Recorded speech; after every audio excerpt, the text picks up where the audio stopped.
What's going on, everybody, and welcome back to the podcast. It's your girl Shelly Nicole with the Remedy Podcast. How was everybody's weekend? Hope everybody had a great weekend. I had a chilled weekend. I didn't do anything, honestly. I've just been relaxing and chilling and just looking forward to the spring and to the hot weather because I'm over this cold weather and constantly getting sick. So we're going to step right into the episode today. This episode, I was talking about it for like the last 2 weeks. I went from doing the live last week.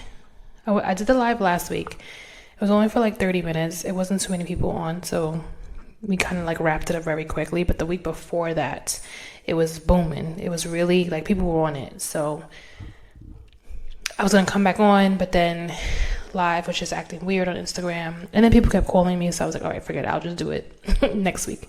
So basically tonight's topic is about the toxic shit that our families taught us within the Black community, and there's really a lot of them. I mean, at least within the Black community, possibly the same with the Hispanic community as well.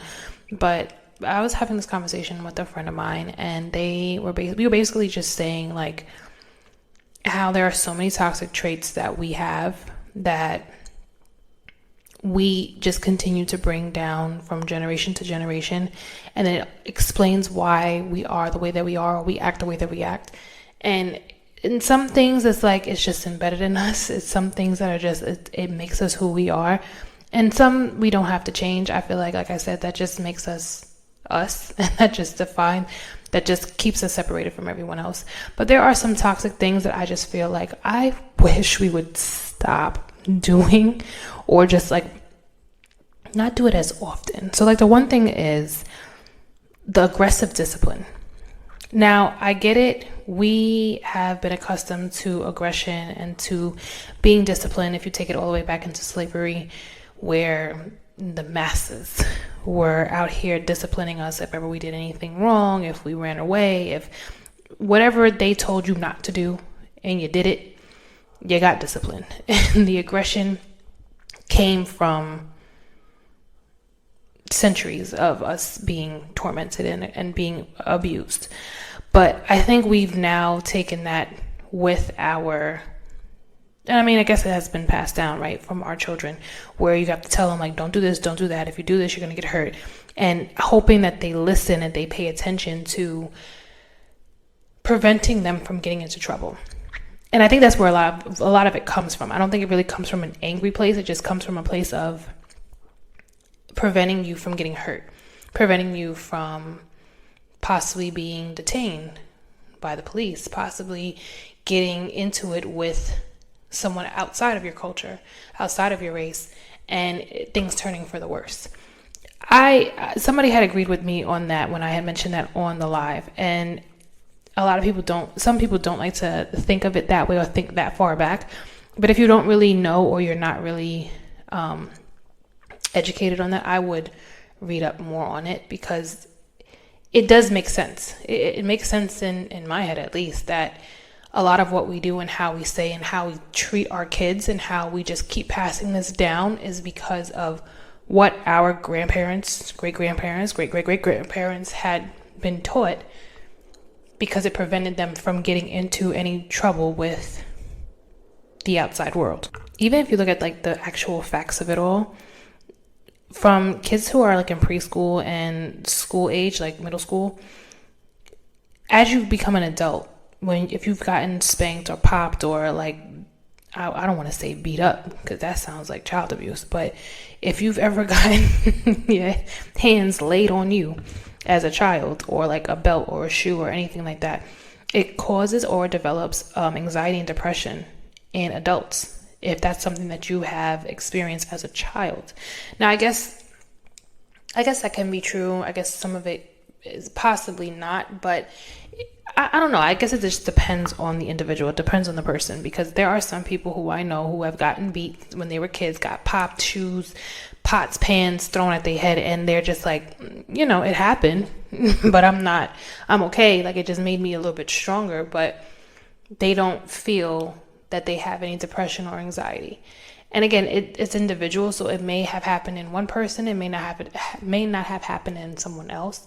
But I do feel that it does cause a little bit of, not developmental delay, but it makes it a little bit more difficult to engage positively in, I guess, like just with anybody, not necessarily just with school, but just like with anyone who you meet, because you're just, you're walking on eggshells, or you're like very cautious as to how you talk or how you interact with people. And again, it's not for everyone, but I do feel like some of that is true. And if, as an adult, if you're obviously listening to this, you can either attest to it and agree with it, or maybe it has something to do with you. Maybe you're just one of those who didn't have any issues or don't have any issues as an adult. I wouldn't say my anxiety came from that. I think because my parents didn't really hit me and my brother. Like, we never got abused. We got like warnings. Like, my father would put a belt around his neck and like just hold it, and it would just be like, I told you how to clean up this room, and we would start cleaning up. Like, that was enough. We got popped. It's probably the one thing we did. We got popped and like the pinch and twist thing, but we never really got physically like things thrown at us. I don't think my mom ever threw like anything at me. I don't think. I'm trying to like remember, but I don't think she ever did. And I know my dad didn't do it either. He was more like I'm gonna tell you this one time only. Me, I was a little bit rebellious. I needed to be told like 3 times, but who's counting?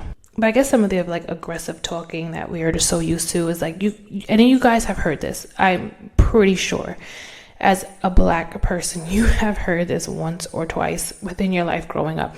Stop crying before I give you something to cry about. Like, I'm already crying. I'm crying because I'm already hurt. So how are you going to give me something else to cry about? I'm crying already. Like, I'm already hurt. My feelings are hurt.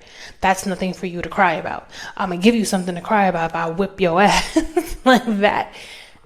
That is like, I guess, kind of negating the feelings of what the child is like, what the child's feeling. Like, he or she is feeling upset for some reason already.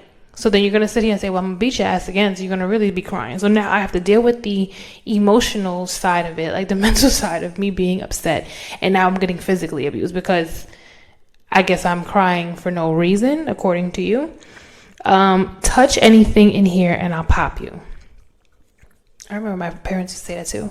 Don't touch nothing. Don't ask for nothing because you ain't getting nothing. But it wasn't all the time. It was like here and there. And I guess we could laugh about it because like it's something that we're just so used to. And it's just like, and it doesn't make them, by no means does it make your parents bad. This is just something that they have learned themselves.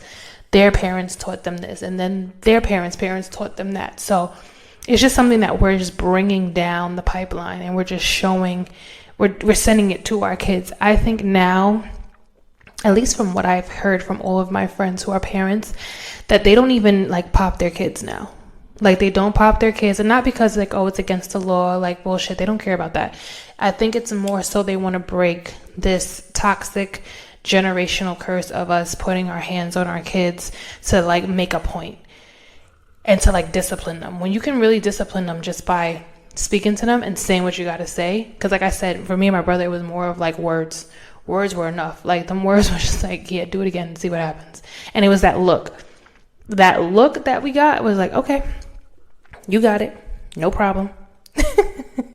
So another study said that in a Columbia study said that adults don't do well with confrontation when they were yelled at as children. So being yelled at as a child, you don't deal with confrontation as an adult easily. Like, you're very hostile.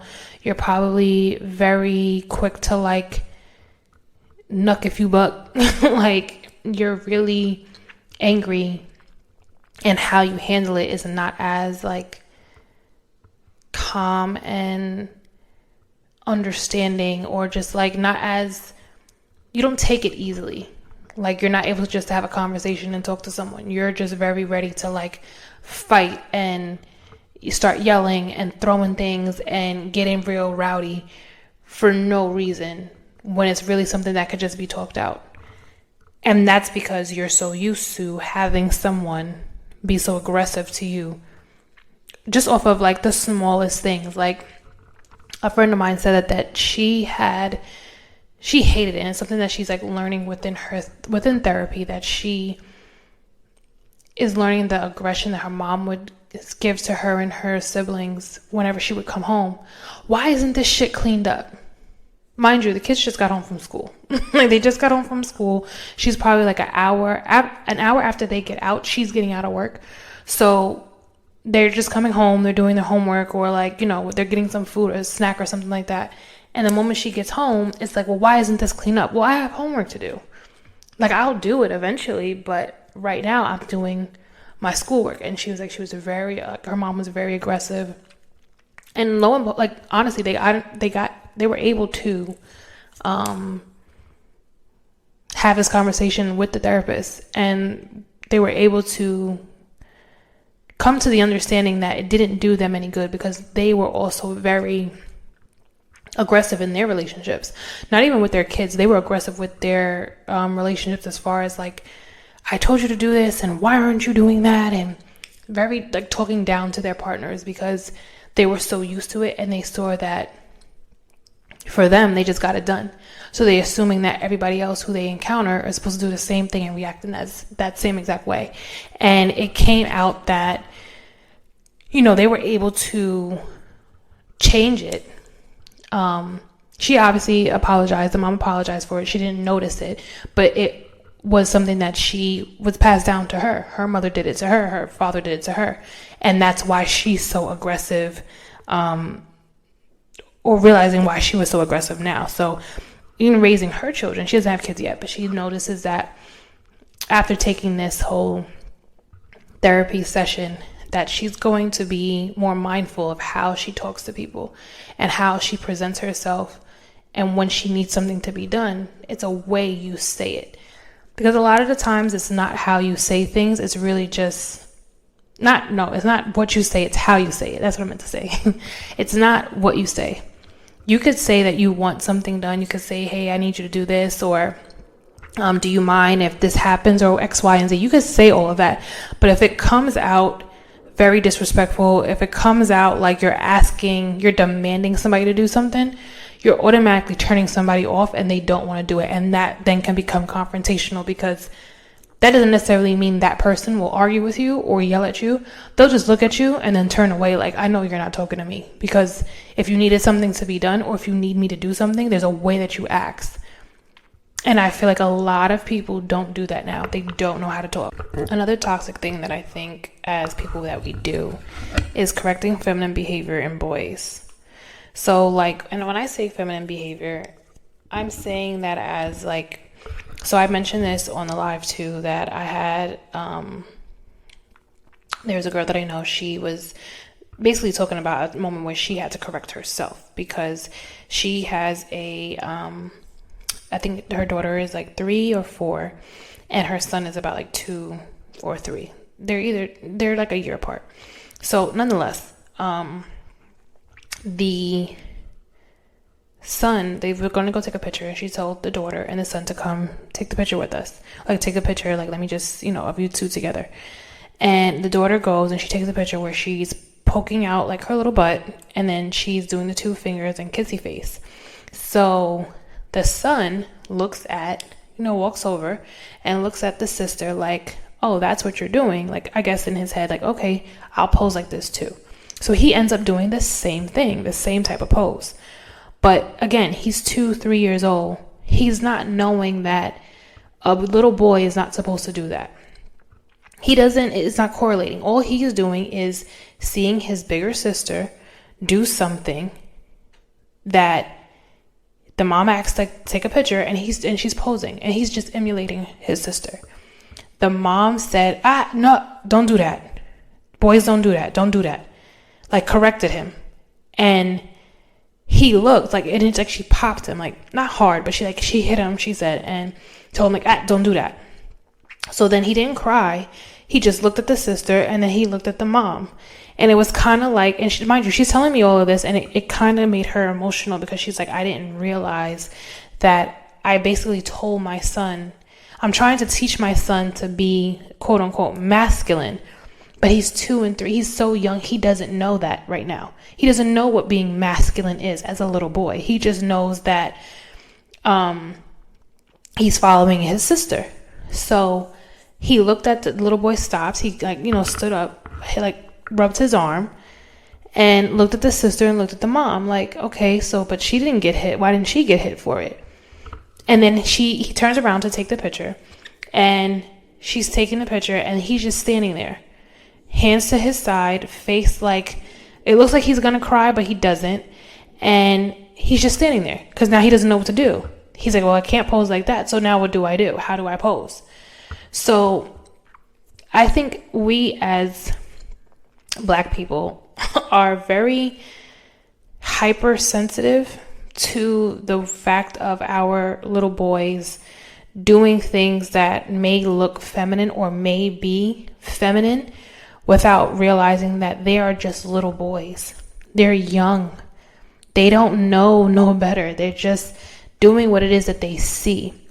And if it's something that you feel like you can, and this is also why I say it's very important to have that father-son connection as well. And I'm not saying that without it, that's not going to happen, because you don't know how your child or what your child will be, or who they will love. And if whoever they love that's on them.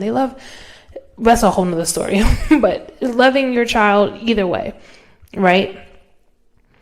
But trying to be too tough on Black boys when it comes to correcting them because they're doing something that looks too feminine in your eyes. I think we have to take a step back on that too. There's literally like a laundry list of things. But again, some things that I just, pointed out: poverty, not buying or keeping property to pass down to our children.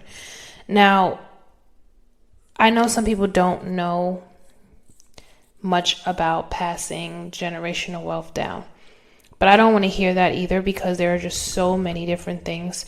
YouTube University is free. So I don't want to hear anybody say like, oh, well, I have to pay for this course, I have to pay for that course. You don't.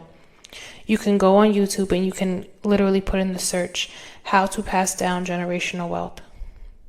And it's by numerous ways that you can do it. But one thing that I do notice too is that Black people will tend to get rid of their property. We'll get rid of their homes. We'll get rid of their condos. We'll get rid of their co-ops, whatever it is that can be passed down onto their children.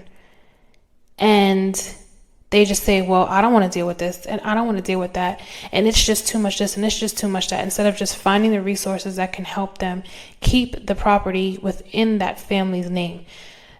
I know that there is so many, my mom has told me this before, right? Where she wished that she would have kept, like, she would have bought this brownstone in Harlem. And she let it go from, like, now she doesn't talk about it. But before, she used to talk about it so much, how she just wished she would have bought that brownstone in Harlem. I want to say the brownstone at that time, I think, I was probably 2. My brother wasn't born yet. And she was saying that, or maybe I was a little bit older, I don't know. But the brownstone was, give or take, $200,000. Something not too expensive, right? That same brownstone now is probably worth 1 point something, if not 2 point something million dollars now. And just knowing that we can invest our money in something else other than liquor, something other than the casinos, something other than the strip club, buying bottles for people to try to impress people who don't even like you. Instead of buying all of these expensive ass labels who, if we're being honest, really don't want you wearing their shit. Because they don't. They're not going to tell you that, because they know that's where they're getting their money from. Don't get me wrong. I like me a little bag. I like me a little shoe. I like me a little something from some of these name brands. But will you ever catch me dead wearing everything that I own name brand? Absolutely not. And if I am, I'm wearing a Black name brand. For the most part, I am. But If we would just take all the money that we invest into liquor and into gambling and into designer this and into all these other things that really don't do nothing for us but kill us and then keep us from leveling up, we would have a lot of land, we would have a lot of properties, we would have so many things that we can pass down to our children. I swear, like, I even said this to like my friends too, that I was talking about what I wanted to pass down, and getting into real estate, I feel like, is one of the best things. I know it's like kind of challenging right now because of the way the economy is going, but that is something that I definitely said, like, I want to pass down some land, a house, if it's not a business, just something that I can pass down on to my kids to have and be like, listen, do with this what I'm teaching you, and just keep it going throughout the family. Now, I don't want to say that this is just a Black person thing. I don't, because I know some Hispanics, Latinas, who go through this just the same. Paying to live in your own house. Like, paying to live in your parents' house, the people who gave birth to you, and you're living in your parents' house, and now you got to pay. Don't get me wrong. I won't sit here and say that you should just live scot-free and not pay nothing. Pay a utility bill, pay a phone bill. Okay, cool. But to sit here and pay rent, I'm paying rent to live in a room? How am I supposed to then start saving to get out of the house that you have raised me in if I'm paying rent in a house that I live in, that I did not ask to be born into, but I'm here? So now, how is that my fault? And I get it, like, things are expensive. I understand that. Again, I'm not saying that your grown child who is working and possibly in school or just working should not pay nothing and just live in your house. I'm not saying that at all. Again, there's a utility bill that can be paid. There's some type of chores around the house that can be done. Something that they're doing to contribute to the house, I definitely believe in. But having your child pay $200, $300, $150 every time they get paid and it's going towards the rent or it's going towards the mortgage, it's baffling to me. I don't understand that. I'm not paying. I don't want my child to pay to live in a house that I brought them into. The whole point is that, okay, now you're at this age where you could start working. I want you to start saving up your money because you're going to want to find your own place. You're going to want to get out of here. You're not going to want to live with mom and dad forever. So you need to start saving. But you see this electric bill? Yeah, you're going to be paying this electric bill. That's what you're going to be paying for once a month, so you can learn what bills are. You can learn how to pay things on time. You want to get a car? That's fine. You're going to pay your insurance on time. You're going to pay that insurance because you're going to learn what it's like to work, and then also have to pay bills. That's a part of being an adult. Like, let's be for real. Don't coddle them into thinking that, they don't know how to do anything. But I just feel like paying rent in a home that I didn't ask to be in, that you brought me into, I think it's a little absurd, and I wish that we would stop doing that. This is specifically for, and I guess this could be like kind of a touchy subject. And again, I'm open to all comments and everything, people commenting and saying, how they feel about it. The other thing that was mentioned during the live was the saying that you're the man of the house, daddy's not here. Basically making young men, and mostly young Black boys, young children, grow up faster than what they need to be. And then, I guess, as the single mother, wanting to reprimand them because they are still children, but then also telling them, well, now you're the man of the house. So when they're acting like the man of the house and they're starting to do things as men of the house, now you want to reprimand them and tell them, no, they can't do that. Giving them kind of like a confused state. Just like with that, example that I gave you about the boy being hit or popped. I wouldn't say hit because that sounds abusive, but being popped because he was posing like his sister. Giving the confusion of, okay, so do I take care of the house and do what I have to do and help out, or do I listen to my mother either way because she's still my mom and I'm still a young boy? And again, this is not to sit here and say, and I can only say but so much because, again, I'm not a mom. I wasn't raised by a single mother. I am not a mother on my own. I can only go based off of what I've heard, and this is just like, again, what I'm hearing from women who have who are single mothers and who have sons, who would say that it's easier for people who don't have this type of narrative in their home because they don't know that it's harder for a single mother to raise a boy in a household where it's just you and them, or it's just, him and his brothers, or him and like his sisters, and showing him like, these are the things that of what she thinks a man is supposed to be in the house. But I will speak on the fact that gentlemen, you need to be present in the household. That was another big thing that kept going on the live, as well as not letting the men in. I guess a lot of men were feeling like they were being left out when it comes to raising their child, and feeling as though some women will hold a child over their head, dangling them like they're a fish and like trying to, keep them from having a relationship with their child because you just won't allow them in the house.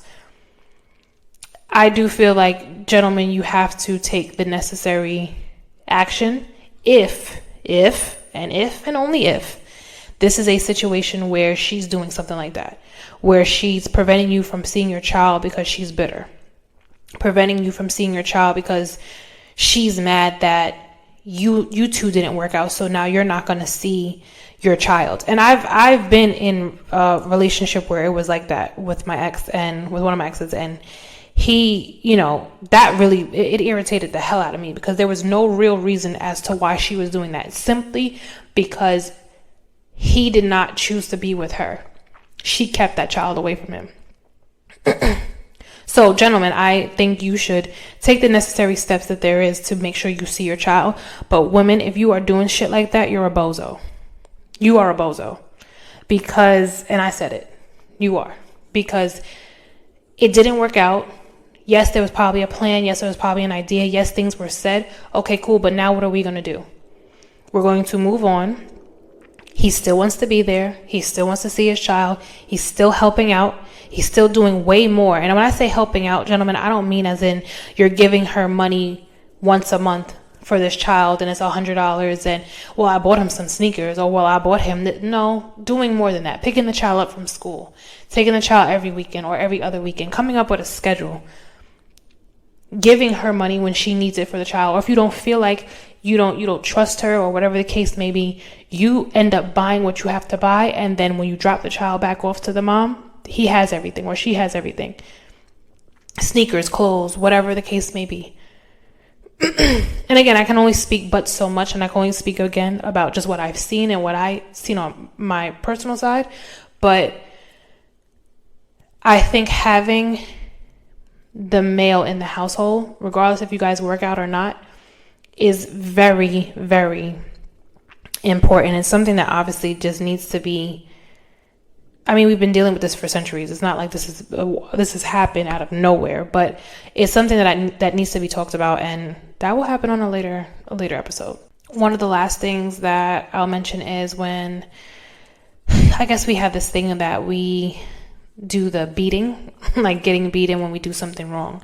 So when you do something wrong, that means you got to get physically hurt instead of, again, being talked to, instead of just having a conversation and telling them, listen, this is what you have to do instead of doing this, because this is going to cause that.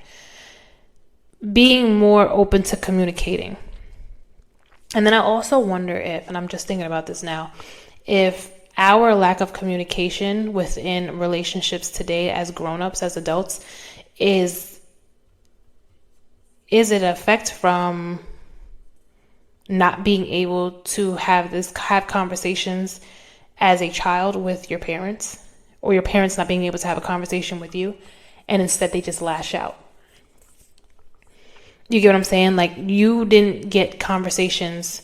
You didn't have a talking, like nobody talked to you. Your mother didn't talk to you about what was wrong. Your father probably didn't talk to you about what was, what he was dealing with, or anything that may have been bothering them. So instead they lashed out on you, they yelled at you, they hit you, they threw something at you, instead of just talking, instead of just saying what it is that you need, that needs to get across. Instead, they would just hit you. So now it's like, as an adult, instead of communicating with your partner, instead of communicating and letting them know what is bothering you, you then now walk away. You go ghost.